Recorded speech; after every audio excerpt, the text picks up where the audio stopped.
আসসালামু আলাইকুম। আমরা কি আদৌ ভেবে দেখেছি আমরা কি চাই? কেন চাই? এর পরিণতিই বা কী?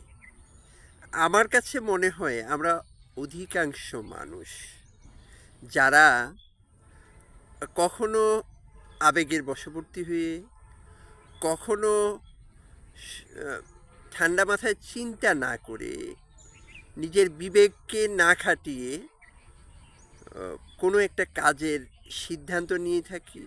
অনেক ক্ষেত্রে এমন কিছু ও বিষয়ের প্রতি আমরা আকৃষ্ট হয়ে পড়ি অথবা এমন কিছু বিষয়ের অনুগামী হই যে বিষয়টি পরবর্তীতে আমাদের নিজের কাছেই হাস্যকর মনে হয়।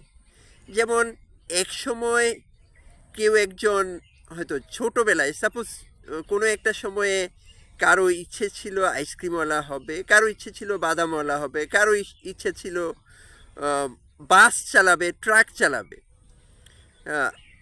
এটা আসলে ক্রমান্বয়ে যখন আমরা পরিণত বয়সে উপনীত হয়েছি তখন এই চয়েসটুকু বা ইচ্ছাটুকুর পরিবর্তন হয়েছে।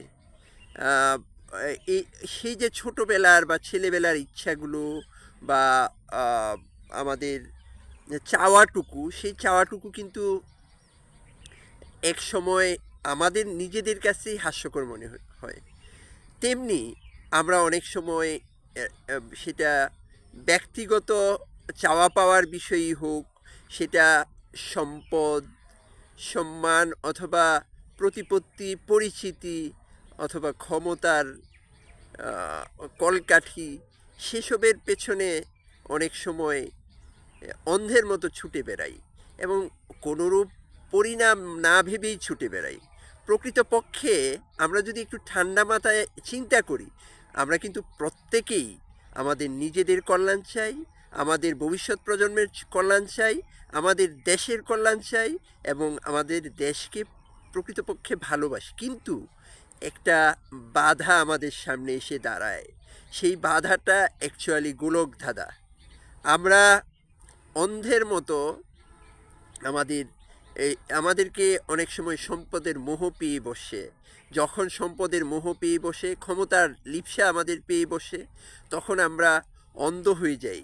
সম্পদের কাছে, ক্ষমতার কাছে আমরা অন্ধ হয়ে যাই। আমরা প্রত্যেকেই হিতাহিত না ভেবে, ঠান্ডা মাথায় চিন্তা না করে আমরা মনে করি যে সম্পদ এবং ক্ষমতা আমাদের চিরস্থায়ী হবে। প্রকৃতপক্ষে কোনোটাই চিরস্থায়ী নয়। পৃথিবীতে যত বড় রাজাধিরাজ ছিল, কেউই আজকে বেঁচে নেই। পৃথিবীতে তাদের সেই সম্পদ, সেই দম্ভ, কোনো কিছুরই অস্তিত্ব নেই। তারা আজ হয়তো কেউ ইতিহাসের পাতায় স্থান পেয়েছে, কেউ বা ইতিহাসের অতল গহ্বরে হারিয়ে গিয়েছে। তা আমরা এই তাদের অনেকের তুলনায় ক্ষুদ্র হওয়া সত্ত্বেও দেখা গেছে যে অনেক অন্যায়কে প্রশ্রয় দিচ্ছি, আমরা অনেক অন্যায় করছি এবং অনেক অন্যায়ের সহযোগী হচ্ছি। প্রকৃতপক্ষে আমাদের উচিত এই ন্যায় অন্যায় বিবেচনা করে ন্যায়টাকে প্রাধান্য দেয়া, ন্যায়ের পক্ষে থাকা এবং অন্যায়কে প্রতিহত করা। আসলে এই যে ওই আমরা এক ধরনের গোলকধাঁধায় বা অমানিসার অন্ধকারে আমরা বন্ধুর পথ পাড়ি দেওয়ার যে প্রয়াস চালাই নিজের বিবেককে অন্ধকারে রেখে, সেটি আসলে কোনো বুদ্ধিমানের কাজ নয়।